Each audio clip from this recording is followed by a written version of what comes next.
আজকে প্রথমেই বলবো যে স্কিপ করবে না। কালকে অনেক কিছু ডিমার্ট থেকে কিনে এনেছি, তার একটা কাণ্ড ঘটেছে। সারাক্ষণ বৃষ্টি হচ্ছে, ভাবলাম একটু থেমেছে যাই, সেই ভগবান বলল একেবারে তোকে ভিজিয়ে ছাড়বো। হাতে ছিল ছাতা, তবুও ছাতা কি আর মানে এখানকার বৃষ্টিকে। যাই হোক, আমি ছাদটা দিয়ে নিই, তারপর তোমাদের সাথে শেয়ার করবো আমি ডিমার্ট থেকে কি কিনেছি। আর ডিমার্টে গেলে তো এমনি ছোটোখাটো জিনিস থাকে, তাছাড়াও তো দু একটা জামা কাপড় মেয়েদের নজরে পড়েই, তাই না? মার্কেটিং করতে কার না ভালো লাগে, আবার গেছি একা। গুড আফটারনুন ফ্রেন্ড, শুভ দুপুর। আজকে ব্লগটা একটু স্টার্ট করতে দেরি হয়ে গেল, কারণ আমাদের এখানে ভীষণ বৃষ্টি হচ্ছে। আর তোমরা সবাই টিভিতে দেখতে পাচ্ছ যে মুম্বাইতে প্রবল বর্ষণ হচ্ছে। আর তাছাড়া আরেকটা জিনিস হচ্ছে, তোমাদের সামনে স্বীকার করতে আমার কোনো দ্বিধা নেই। আর যা অবস্থায় ছিলাম দেখো না, এখনই মনে হচ্ছে কী অবস্থা। যাই হোক, স্টার্ট তো করে দিই, ভুলে যাবো হয়তো, কিন্তু না তোমাদের তো ভুলবো না। আসলে দাদাভাইকে সকালে টিফিন রেডি করতে গিয়ে, দাদাভাইয়ের লাঞ্চটা কি লাঞ্চ বক্সটা রেডি করতে গিয়ে মাথা থেকে বেরিয়েই গেছে যে গুড মর্নিং বলে আজকে ভিডিওটা স্টার্ট করো। যাই হোক, স্কিপ করো না আর সঙ্গে থেকো, পুরোটা দেখতে থেকো, খুব ভালো লাগবে। যে অবস্থায় ছিলাম সেই অবস্থায় স্টার্ট করে দিলাম। আর কি করবো, অনেক কেনাকাটা করেছি, সেগুলো দেখাবো, দেখতে থেকো। হ্যাঁ, আমাদের মুম্বাইতে না লাগাতার বৃষ্টি হচ্ছে। কাজের লোক, যে কাজের মাসি আছে, সে এমনি কাজ ছুটি নিয়েছিল, তারপরে আজকে তো আসতেই পারছি না, এত জল জমে গেছে। দুদিন ফেলে রাখবো বলো বাসনগুলো?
মোটামুটি মাজা হয়ে গেল আর কি।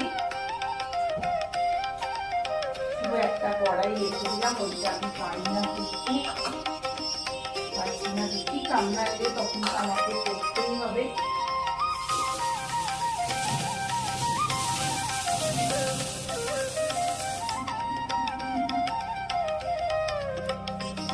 বাইরে প্রচন্ড বৃষ্টি হচ্ছে, আজকে তো পুরো একদম মুম্বাইতে হলিডে করে দিয়েছে জানো। এত বৃষ্টি হচ্ছে, চারিদিকে জল জমে একবার বৃষ্টি। তোমাদের দাদাভাই অন্য একটা রাস্তা দিয়ে অফিস গেছে, তারপর ফটো পাঠিয়েছে, দেখে আমি কি করে গেলে তুমি, বললো পাশ দিয়ে চলে গেছি আস্তে আস্তে। আজকে সব অনেকে আসবে না, তো দাদাভাই বলে আমাকে যেতেই হবে আজকে।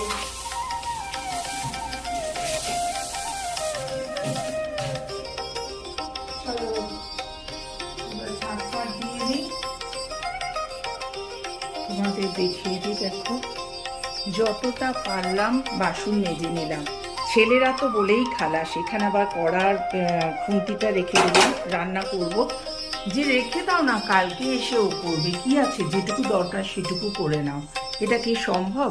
আমাদের রান্নাঘর পরিষ্কার না হলে কিন্তু রান্না করতেই ভালো লাগে না, তাই না? বেসিন যদি অগোছালো থাকে না, একদম ভালো লাগে না। বাইরে একবারে দম মেরে আছি, 5 মিনিট বন্ধ ছিল, আবার স্টার্ট হয়ে গেছে। দেখে মনে হচ্ছে না ঘরটা সত্যি বর্ষাকাল। যেগুলো কাল কাঁচা হয়েছিল সেইগুলোকে আজকে হালকা করে পাখার তলায় মেলে দেওয়া হয়েছে। বাইরেটা বিশ্রী অবস্থা। এখনই মনে হচ্ছে ঘরটা অন্ধকার। যাই হোক, আমার গাছগুলো ভেতর থেকেই দেখাচ্ছি তোমাদের। তা আমার গাছগুলো কিন্তু বেশ ঢলপলে হয়ে উঠেছে বৃষ্টির জলে। আর এইখানে এই কোণের দিকে একটা বড় করে দেখাচ্ছে, একটা দেখলাম হঠাৎ উচ্ছে চারা হয়েছে। তাকে এবার দড়ি বেঁধে দেখি তোলা যায় কিনা। রডে তো বেঁধে দিয়েছি, বুঝতেই তো পারছো কি অবস্থা। ঘরে সন্ধে লাগছে, এখন সন্ধে হয়ে গেছে মনে হচ্ছে না। চলো ঝাঁট দিয়ে দিই। তবে ঝাঁটটা আমি দিয়ে দিচ্ছি, তোমাদের দাদাভাই এসে বললো আমি মুছে দেবো। আমি আর মুছতে পারবো না, কারণ এই বাসন মাজার পর যদি মুছি না আমার কোমরে ভীষণ একটা পেন হয়, যার ফলে সন্ধেবেলায় ও এসে মুছে দেবে। আমি মোটামুটি একদম টিপটপ করে রাখবো, শুধু একটু মুছে দেবে, নালে না মেঝেগুলো চটচট করছে। আর বিশেষ করে দেখবে বর্ষাকালে তো বেশ চটপটে, মানে চটপটে নয়, কি যাতা বলছি, মানে চিটচিট করে আর কি, মেঝেটা একটা ভিজে ভিজে থাকে। ঝাঁট দিয়ে নি। হ্যাঁ,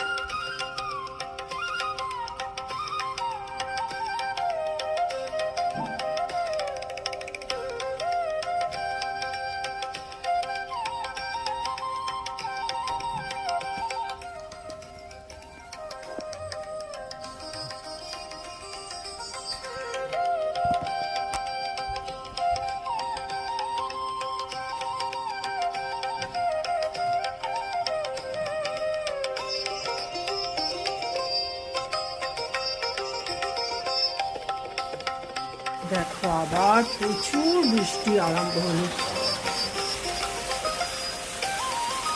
দেখতে পাচ্ছ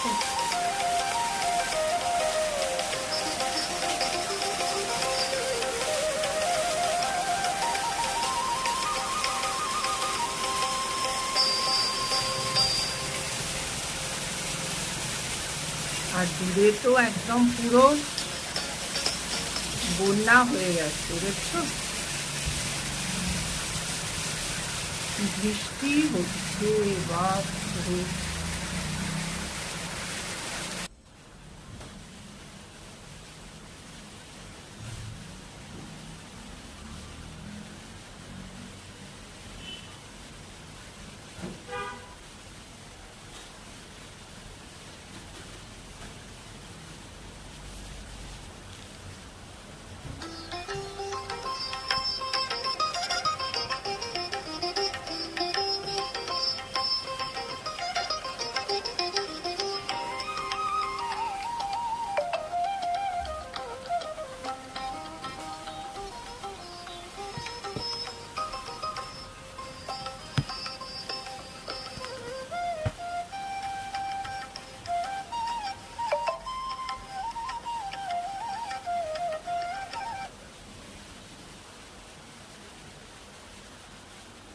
ঝাড়টা দেওয়া হয়ে গেল, চানে যাব। তার আগে একটা কথা শেয়ার করি, ওই জন্য বলে না মুম্বাইয়ের বৃষ্টি, একটা কথা আছে। কলকাতায় প্রচন্ড বৃষ্টি হয় কিন্তু স্টেবল হয় না, একদম কালবৈশাখী এলো, বৃষ্টি এলো বা একদিন হলো, কিন্তু মুম্বাই বৃষ্টি যদি স্টার্ট হয় তো লাগাতার একদম। আর প্রবল বর্ষণ হচ্ছে, প্রবল বর্ষণ। কত মানুষের ক্ষতি হচ্ছে, কত মানুষের ঘর বাড়ি হচ্ছে। আমার যে মাসি, তাকে ফোন করলাম, বললো ভাবি আমাদের এখানে যে নদীটা যায় সামনে দিয়ে একদম ওভারফ্লো হয়ে গেছে। বললাম আচ্ছা আচ্ছা ঠিক আছে। কি অবস্থা আমাদের, আসছিল না বৃষ্টি, এইবার বৃষ্টি এমন স্টার্ট হলো একদম কাঁদিয়ে ছেড়ে দিচ্ছে মানুষদের। রান্নাঘরটা মোটামুটি পরিষ্কার করে নিয়ে দেখো চারিদিকে আলো জ্বালিয়েছে, আলোগুলোকে আগে অফ করি। এবার চানে যাবো আর কি, চানটা করে আসি। উফ। শুভ সন্ধ্যা বন্ধুরা, এখন ঘড়িতে আমাদের 6:30 বাজে। তোমরা দেখতে পাচ্ছ পুরো আলো। আমাদের মুম্বাইতে তো এখনো সন্ধে হয়নি, কিন্তু তোমাদের ওখানে সন্ধে হয়ে গেছে। যাক, বেশি কথা না বাড়িয়ে ডিমার্টে কেনাকাটাগুলো তোমাদের সাথে শেয়ার করছি। এই দেখো, একটা প্লাজো কিনেছি। আমার সাদা প্লাজো খুব দরকার ছিল, আর সঙ্গে পেয়ে গেছি কি সুন্দর কাজ। দেখো, মিনেকারি নয়, এটা কি কাজ আমি জানি না, যাই হোক বেশ চিকনের মতো কাজটা লাগলো, তাই ভালো লাগলো। সঙ্গে সঙ্গে গিয়ে নিয়ে নিলাম। আর একজন না রেখে গিয়েছিল না, দেখে হ্যাঙ্গার থেকে খুলে তাড়াতাড়ি ট্রায়াল রুমে চলে গেলাম। আমি সাধারণত ট্রায়াল রুমে ট্রায়াল দিই না কোনো কিছু জিনিস, কিন্তু প্লাজোতে না ভীষণভাবে একটু দিতে হয়, চলতে ফিরতে অসুবিধে হয়। আর তোমাদের দেখাই, এটা খুব কম দাম নিয়েছে, 399 নিয়েছে। আর পুরোটাই এরম তলাটা কাজ, উপরটা কাজ নয়, তলাটা। আর এইরকম সাদা। কেমন লাগলো জানিও, আমার তো ভীষণ ভালো লেগেছে। আর আমার সাইজের নয় জানো তো, কিন্তু একটু বড় বলে দেখলাম একদম দারুণ ফিট করেছে। সেকেন্ড দেখাই, একটা গেঞ্জি।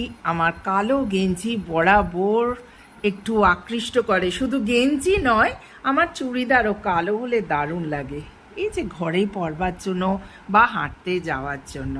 এই একটা। পরে কিনেছি পিঙ্ক কালারগুলো সত্যি সুন্দর, কিন্তু কাচতে কাচতে নষ্ট হয়ে যায়। এই রকম বুকের কাছে দেয়া, এমনি সিম্পল আর কি। তারপরে মেয়ের জন্য কিনেছি, জানি না পছন্দ হবে কি না। আগে তো আমার পছন্দতেই পরতো, এখন বড় হয়ে গেছে। এই যে একটা গেঞ্জি, এর কালারটাও খুব সুন্দর। তারপরে এটাও মেয়ের জন্য, এক কালারের, ঠিক পিঙ্ক নয়, একটু অন্য ধরনের কালারটা। খুবই ভালো লাগলো, ঘরে পরবার জন্য ভীষণই ভালো। মেয়ের জন্য এটা কিনলাম। এরপরে তো একটা সবুজ গেঞ্জি কিনেছি। বাপরে, তুমুল বৃষ্টি স্টার্ট হয়ে গেল আবার। একটুখানি মাঝখানে 5 মিনিট ছিল। এই দেখো, এরকম একটা গেঞ্জি কিনেছি ঘরে পরার, কেমন হয় জানিও। আর দাদা ভাইয়ের জন্য একটা ব্যাগ আর হোয়াইট শার্ট কিনেছি। দেখো, সেটাকে কেচে মিলে দিয়েছে। অনেকটাই বড় হয়ে যাচ্ছে বন্ধুরা। কেমন লাগলো জিনিসগুলো একটুখানি জানিও। ভালো লাগলে অবশ্যই আমার পাশে থেকো। অনেক ভালোবাসা রইল তোমাদের জন্য। এবার চলো, ব্লগটা এখানেই রাখছি। আবার দেখবে কাবেরী জীবন কথার নতুন ব্লগ। টাটা।